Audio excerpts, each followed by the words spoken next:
नमस्कार दोस्तों, एक बार फिर से आप सभी का स्वागत है मेरे नए exam point learn to grow में, जिसे हम डेली डिस्कस करते हैं करंट अफेयर की सीरीज। तो चलिए गाइज, आज हम डिस्कस करते हैं आपके साथ 24 मार्च 2023 का करंट अफेयर।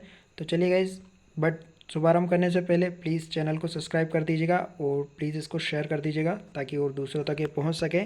तो चलिए गाइज, शुभारंभ करते हैं हम आज की वीडियो सीरीज का। पहला प्रश्न है और बहुत आईएमपी है। हाल ही में क्यूएस वर्ल्ड यूनिवर्सिटी रैंकिंग में इंजीनियरिंग एवं टेक्नोलॉजी में भारत का कौन सा आईआईटी शीर्ष पर रहा है? तो ऑप्शन है IIT Bombay, IIT Chennai, IIT Bengaluru, IIT Delhi. Fourth number पे है। तो चलिए देखते हैं इसका राइट आंसर क्या होगा। भारतीय वैज्ञानिक संस्थान आईआईएसएस को सर्वोच्च स्थान दिया गया है। इसके बाद क्रमशः आईआईटी बॉम्बे और आईआईटी दिल्ली का स्थान है। वैश्विक शीर्ष 1000 में भारतीय संस्थानों की कुल संख्या 22 से बढ़कर अब 27 हो गई है। और जो क्यूएस का फुल फॉर्म है क्यूरियसली साइमन, महत्वाकांक्षी पेशेवरों के लिए एक प्रमुख वैश्विक करियर और शैक्षणिक नेटवर्क है जिसका लक्ष्य व्यक्तिगत और व्यावसायिक विकास को आगे बढ़ाना है। क्यूएस संस्थानों की गुणवत्ता की पहचान करने के लिए तुलनात्मक डेटा संग्रह और विश्लेषण के तरीकों को विकसित करने के लिए इन्हें सफलतापूर्वक लागू करता है। तो गाइज, कौन इसमें टॉप पे रहा? भारत का भारतीय वैज्ञानिक संस्थान आईआईएससी। तो इसको फर्स्ट दिया है। गाइज, इसमें ऑप्शन नहीं दिया गया, सेकंड ऑप्शन दिया है आपको आईआईटी बॉम्बे। तो ये यहाँ और शीर्ष आपको रहा है भारतीय वैज्ञानिक संस्थान। तो चलिए गाइज देखते हैं नेक्स्ट क्वेश्चन हमारा। नेक्स्ट है, हाल ही में प्रधानमंत्री मोदी ने कहाँ ITU area office and innovation centre का उद्घाटन किया है? तो चलिए गाइज देखते हैं कहाँ है। ऑप्शन है नई दिल्ली, ऑप्शन सेकंड है सूरत, ऑप्शन थर्ड है इंदौर, ऑप्शन फोर्थ है भोपाल। तो चलिए गाइज देखते हैं कहाँ पे किया है मोदी ने उद्घाटन, मोदी जी ने।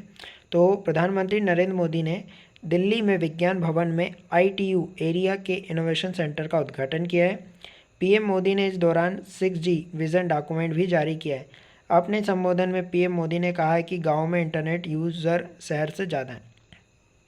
आईटीयू सूचना और संचार प्रौद्योगिकी के लिए संयुक्त राष्ट्र की एक विशेष एजेंसी है जिसका मुख्यालय जिनेवा में। तो गाइज याद रखिएगा, आईटीयू का मुख्यालय कहाँ पे? जिनेवा में। तो इसका जो राइट आंसर हो जाएगा वो होगा हमारा option number first, new Delhi. चलिए नेक्स्ट क्वेश्चन देखते हैं गाइज। हाल ही में किसने नई दिल्ली में वैदिक विरासत पोर्टल का उद्घाटन किया है? ऑप्शन है आपके अमित शाह, ऑप्शन सेकंड है विपिन चौधरी, ऑप्शन थर्ड है राज सोनी, ऑप्शन फोर्थ है कुणाल कपूर। तो चलिए गाइज देखते हैं। केंद्रीय गृह मंत्री अमित शाह ने आज नई दिल्ली में वैदिक हेरिटेज पोर्टल का उद्घाटन किया है। इस पोर्टल का उद्देश्य शोधकर्ताओं को वैदिक ज्ञान परंपराओं को समझने में सहयोग करना, जनसाधारण को प्राचीन ग्रंथों की सामान्य जानकारी देना। पोर्टल का संचालन इंदिरा गांधी राष्ट्रीय एकता और राष्ट्रीय कला केंद्र करेगा और इससे रविवार को केंद्र की स्थापना दिवस समारोह के दौरान शुरू किया जाएगा। तो कब किया जाएगा इसको? तो रविवार को इसको शुरू किया जाएगा। और किसने करा है? तो अमित शाह ने करा है। तो इसका जो राइट आंसर होगा वो होगा हमारा option number first, Amit Shah. चलिए नेक्स्ट देखते हैं। नेक्स्ट है, किसे हाल ही में केरल के सर्वोच्च सम्मान से सम्मानित किया गया है? तो गाइस, केरल का भी सर्वोच्च सम्मान होता है, जैसे भारत का सर्वोच्च सम्मान है। तो हर स्टेट का अपना एक अलग से सर्वोच्च सम्मान होता है। तो देखिए यहाँ किसको दिया गया है। ऑप्शन है MT Vasudevan Nair, option second है विष्णु प्रभाकर, ऑप्शन थर्ड है सोमनाथ चटर्जी, ऑप्शन फोर्थ है सुनील कुमार। चलिए देखते हैं किसको दिया गया है। तो केरल के राज्यपाल आरिफ मोहम्मद खान। तो गाइज मैंने केरल के जो राज्यपाल कौन है? आरिफ मोहम्मद खान ने सामाजिक जीवन के विभिन्न क्षेत्रों में उत्कृष्ट योगदान देने वाली प्रतिष्ठित हस्तियों को पहला केरल पुरस्कारंगल राज्य पुरस्कार प्रदान किया है। लेखक एमटी वासुदेवन नायर को केरल के सर्वोच्च नागरिक सम्मान केरल ज्योति से सम्मानित किया है। तो यहाँ पे आपको ये भी पता चल गया गाइस कि केरल का सर्वोच्च सम्मान क्या है? तो केरल ज्योति। और किसको दिया गया है? तो एमटी वासुदेवन नायर को। और नायर जी कौन है? तो एक लेखक के क्षेत्र में इनको दिया गया है। तो दूसरा सबसे बड़ा पुरस्कार जो है केरल प्रभा अभिनेत्री मम्मूटी, पूर्व सेवा अधिकारी टी माधव मेमन और लेखक ओम चेरी एन पिल्लई द्वारा साझा किया गया। तो यहाँ इनकी पूरी लिस्ट है, तो आप देख लीजिएगा। अभिनेता मम्मूटी भी हैं यहाँ पे। तो इसका जो हमारे क्वेश्चन का राइट आंसर होगा वो होगा option number first, Vasudevan Nair. चलिए नेक्स्ट देखते हैं गाइस। नेक्स्ट प्रश्न है, हाल ही में एलिवेट एक्सपो का 26वां संस्करण कहाँ आयोजित किया गया है? ऑप्शन है दुबई, ऑप्शन सेकंड है नेपाल, ऑप्शन थर्ड है मलेशिया, ऑप्शन फोर्थ है फिलीपींस। चलिए देखते हैं इसका। तो दुबई में एलिवेट एक्सपो का 26वां संस्करण आयोजित किया गया। 22 मार्च 2023 को दुबई संयुक्त अरब अमीरात यूएई में एलिवेट एक्सपो का 26वां संस्करण आयोजित किया गया। पहले दिन एलिवेट सेशन में भाग लेने वाले ये 6 स्टार्टअप नेशनल स्टार्टअप अवार्ड 2022 के विजेता थे। एलिवेट दुबई में भारत के महावाणिज्य दूतावास द्वारा आयोजित एक पिचिंग श्रृंखला है जो स्टार्टअप को निवेशकों और वैश्विक समकक्षों के साथ जुड़ने के लिए एक मंच प्रदान करती है। तो गाइज यहाँ पे आप याद रख लीजिएगा कि क्या है ये स्टार्टअप निवेशकों और वैश्विक समकक्षों के साथ जुड़ने के लिए मंच देती है। और एलिवेट जो है भारत और दुबई में आयोजित हो रहा है, पिचिंग श्रृंखला एक सॉरी। और कौन सा संस्करण है ये? 26वां संस्करण है।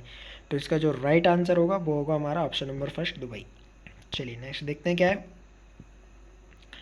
नेक्स्ट प्रश्न है शीर्ष 10 Hussain Harun global rich list 2023 में एकमात्र भारतीय कौन है? तो ऑप्शन है मुकेश अंबानी, ऑप्शन सेकंड है रतन टाटा, ऑप्शन थर्ड है अनिल अंबानी, ऑप्शन फोर्थ है बिन्नी बंसल। तो चलिए गाइस देखते हैं इसके बारे में। मुकेश अंबानी शीर्ष 10 हुरन ग्लोबल रिच लिस्ट 2023 में केवल भारतीय हैं। 2023 हुरन ग्लोबल रिच लिस्ट के अनुसार रिलायंस इंडस्ट्रीज लिमिटेड IRL के अध्यक्ष मुकेश अंबानी दुनिया के शीर्ष 10 अरबपतियों की सूची में शामिल होने वाले एकमात्र भारतीय हैं। अरबपतियों की श्रृंखला में Bharat 2023 Huron global rich list के तीसरे स्थान पे है। तो भारत के स्थान पे तीसरे स्थान पे 2022 में तुलना में अरबपतियों की संख्या में 8% की गिरावट आई है और इनकी कुल संपत्ति में 10% की कमी आई है। तो गाइज ये इनका डाटा है। और जहाँ तक मुझे याद है कि 1/3 से ज़्यादा जनसंख्या यानी जो संपत्ति है वो अरबपतियों के पास ही है और बाकी की जनसंख्या यानी 5 में से 4 जो है वो अरबपति है। और वो जितनी यानी 5 की इनकम है उनमें एक की इनकम ही इतनी है कि बाकी वो 4 गरीब ही है और एक के पास ज़्यादा पैसा है। तो ये उसी कैटेगरी का है। तो ये जो आया है लिस्ट तो यहाँ पे दिखाया गया है कि मुकेश अंबानी एकमात्र भारतीय है जिनके पास रिच पैसा है सबसे ज़्यादा यहाँ पे भारत का। तो चलिए गाइस नेक्स्ट तो इसका जो राइट आंसर होगा वो होगा हमारा मुकेश अंबानी फर्स्ट। चलिए नेक्स्ट देखते हैं। नेक्स्ट है किस राज्य सरकार ने पेयजल और स्वच्छता सेवाओं में सुधार के लिए फ्रांसीसी विकास एजेंसी के साथ समझौता ज्ञापन पर हस्ताक्षर किया है? ऑप्शन है हिमाचल प्रदेश, ऑप्शन सेकंड है गोवा, ऑप्शन थर्ड है उड़ीसा, ऑप्शन फोर्थ है मध्य प्रदेश। तो चलिए देखते हैं इसके बारे में।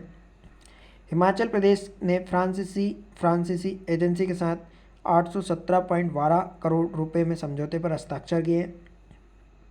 हिमाचल प्रदेश के मुख्यमंत्री सुखविंदर सिंह सुक्खू ने राज्य में पेयजल और स्वच्छता सेवाओं में सुधार के लिए फ्रांसीसी विकास agency Agence Francaise de Developpement AFD के साथ 817 करोड़ रुपए के एक समझौता ज्ञापन पर हस्ताक्षर किए हैं। समझौता ज्ञापन का उद्देश्य मनाली और पालमपुर शहरों में पेयजल आपूर्ति में सुधार के लिए मनाली, बिलासपुर, पालमपुर, नाहन और करसोग में बेहतर सीवरेज सुविधाएं प्रदान करना है। तो गाइज़ ये गांव है जहां पे करना है। और यहाँ पे एक गांव आया है पालमपुर। तो आप क्लास 6वीं में 9th में देखेंगे कि पालमपुर की कहानी दी गई है अर्थशास्त्र में। तो ये वही गाँव है। तो इसका जो राइट आंसर होगा वो होगा हमारा option number first Himachal Pradesh. चलिए नेक्स्ट देखते हैं गाइज क्या है। तो गाइज आज तक के लिए इतना ही था। Thanks for watching and please subscribe my channel and press the bell icon for new notification. और प्लीज़ गाइज इसको शेयर कर दीजिएगा, जितना आप शेयर इसको कर सकें बहुत अच्छा होगा। तो टिल देन गाइज फिर आपसे मुलाकात होगी नए उत्साह के साथ और नए करंट अफेयर के साथ। तो टिल देन गाइज जय हिंद।